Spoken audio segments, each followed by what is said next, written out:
Hello friends, मैं doctor Ketan Shah इस video में आपका स्वागत कर रहा हूं। 1 दिसंबर यानी वर्ल्ड एड्स डे। जब हम एड्स की बात कर रहे हैं तो एचआईवी और एड्स, ये दो वर्ड्स जानना जरूरी है। एचआईवी मतलब ह्यूमन इम्यूनो डेफिशिएंसी वायरस, एक वायरस है और ये वायरस की वजह से जो डिजीज होता है उसका नाम है एड्स। एड्स मतलब एक्वायर्ड इम्यूनो डेफिशिएंसी सिंड्रोम। तो वायरस की वजह से, एचआईवी की वजह से एड्स होता है। क्या होता है? ये वायरस हमारी बॉडी में एंटर होता है।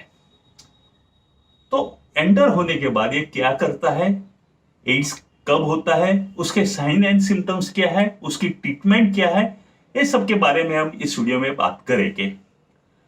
ये वायरस किसी से शेक हैंड करने से, गले लगने से, किस करने से या इंसेक्ट से, पानी से, फूड से ट्रांसमिट नहीं होता है। ये जो ट्रांसमिट होता है mainly semen, blood and vaginal fluid से ट्रांसमिट होता है।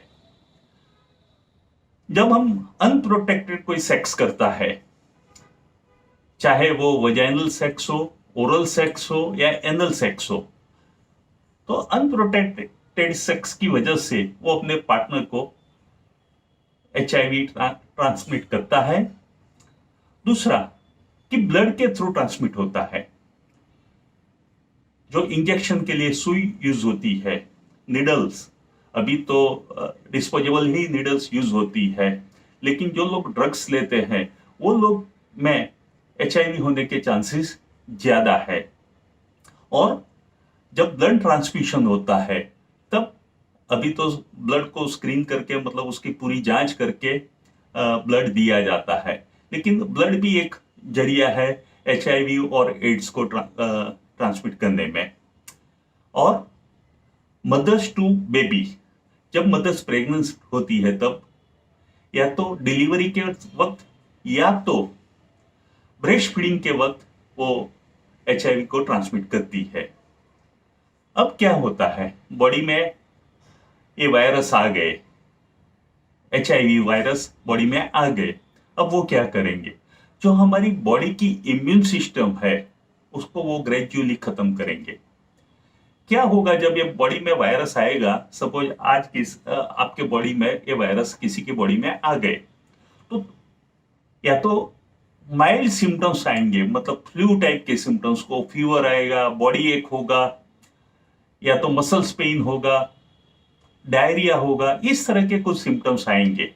कई वक्त तो हमें पता ही नहीं चलता है कि हमारी बॉडी में एचआईवी वायरस आ गया। और आने के बाद तुरंत से एड्स नहीं होता है, कुछ सालों तक वो बॉडी में क्या काम करेंगे, हमारी जो इम्यून सिस्टम है उसको ग्रेजुअली ग्रेजुअली खत्म करेंगे। और जब वायरल लोड बढ़ जाता है और एक बॉडी में जो हमारी इम्यून सिस्टम है उसके लिए एक CD4 टी सेल करके है, जो बॉडी को फाइट करते हैं हर इंफेक्शन के सामने, उसको खत्म कर देते हैं। जब ये CD4 टी सेल का अमाउंट 200 से नीचे चला जाता है, तब हम बोलते हैं कि बॉडी में एड्स हो गया, मतलब आप, ये पर्सन एड्स के डिजीज का शिकार हो गया। अब जब एड्स होता है तो क्या सिम्टम्स होते हैं? एक तो आप बार बार, आपकी इम्यून सिस्टम लो हो जाने की वजह से बार बार आपको इन्फेक्शन होता है, फीवर आता है, यहाँ जो लिम्फ ग्लैंड होती है बॉडी में, जहां भी लिम्फ ग्लैंड होती है वो सारी लिम्फ ग्लैंड एनलार्ज हो जाती है, डायरिया हो जाता है, टंग पे या मुंह में वाइट सेल, वाइट मतलब कुछ कलर के कुछ इरप्शन हो जाते हैं, डायरिया हो जाते हैं, बहुत फटीकनेस हो जाती है। और कई बार क्या होता है, इसके साथ पेशेंट को और भी, मतलब कैंसर या ट्यूबरक्लोसिस, हेपेटाइटिस जैसी किडनी के रिलेटेड ऐसी भी कई बार बड़ी बीमारी आ जाती है।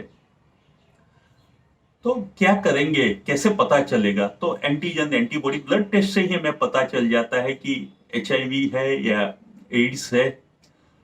तो एंटीजन एंटीबॉडी से, वायरल लोड से और CD4 टी सेल के काउंट के जरिए हमें पता चलता है कि HIV है या तो एड्स है, उसकी ट्रीटमेंट क्या है? देखो, HIV की कोई, एड्स की कोई वैक्सीन नहीं है, और ये माना जाता है कि एलोपैथिक में उसका कोई क्योर नहीं है, मतलब ये डिजीज को वो लोग कंट्रोल रख सकते हैं। होम्योपैथिक में मैंने कोई एड्स का केस ट्रीट नहीं किया है, लेकिन हमारे सेमिनार्स में या हमारे कुछ सीनियर कंसल्टेंट्स ने बताया है कि एड्स में भी होम्योपैथिक के बहुत अच्छे रिजल्ट है। तो एड्स का कोई इलाज नहीं है, कोई वैक्सीन नहीं है, लेकिन डिजीज को कंट्रोल रखने के लिए एंटी रिट्रोवायरल जो थेरापी है वो दी जाती है। और बहुत अच्छी बात यह है कि 2010 से 2019 तक जो एड्स की बीमारी थी वो 37% डाउन हुई है, मतलब एड्स कंट्रोल आ रहा है। और अभी 2019-20 में हम बोल सकते हैं कि 23 से 25 लाख केसेस हमारे इंडिया में है।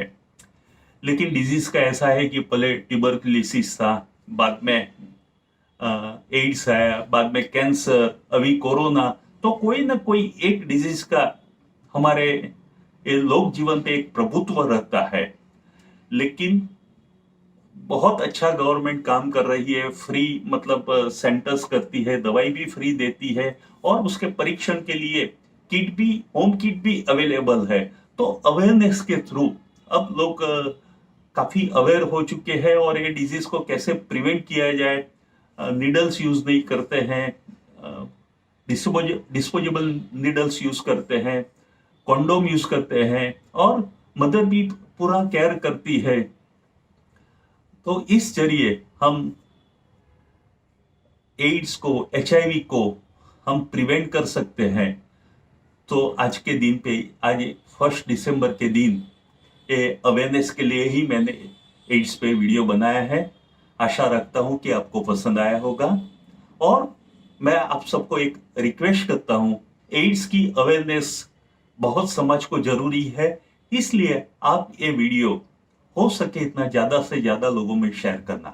Thank you very much.